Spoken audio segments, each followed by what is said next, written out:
से कहकर उन सबको वर्ष भर का भोजन दिया और आदर, दान तथा विनय से उन्हें वश में कर लिया। फिर याचकों को दान और मान देकर संतुष्ट किया तथा मित्रों को पवित्र प्रेम से प्रसन्न किया।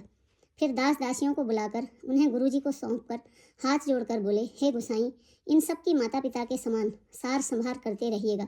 श्री रामचंद्र जी बार बार दोनों हाथ जोड़कर सबसे कोमल वाणी कहते हैं कि मेरा सब प्रकार से हितकारी मित्र वही होगा जिसकी चेष्टा से महाराज सुखी रहें। हे परम चतुरपुरवासी सज्जनों, आप लोग सब वही उपाय करिएगा जिससे मेरी सब माताएं मेरे विरह के दुख से दुखी न हों। इस प्रकार श्री रामचंद्र जी ने सबको समझाया और हर्षित होकर गुरुजी के चरण कमलों में सिर नवाया। फिर गणेश जी, पार्वती जी और कैलाशपति महादेव जी को मनाकर तथा आशीर्वाद पाकर श्री रघुनाथ जी चले। श्री राम जी के चलते ही बड़ा भारी विषाद हो गया। नगर का आर्तनाद सुना नहीं जाता। लंका में बुरे शकुन होने लगे। अयोध्या में अत्यंत शोक छा गया और देवलोक में सब हर्ष और विषाद दोनों के वश में हो गए। हर्ष इस बात का था कि अब राक्षसों का नाश होगा और विषाद अयोध्या वासियों के शोक के कारण था।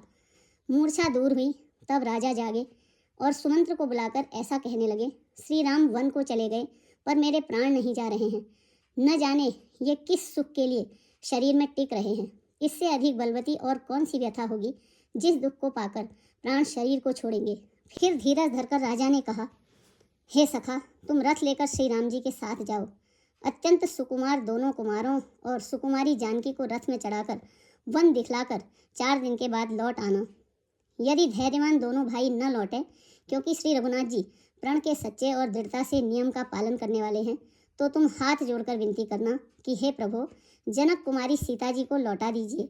जब सीता वन को देखकर डरे तब मौका पाकर मेरी यह सीख उनसे कहना कि तुम्हारे सास और ससुर ने ऐसा संदेश कहा है कि हे पुत्री, तुम लौट चलो। वन में बहुत क्लेश हैं।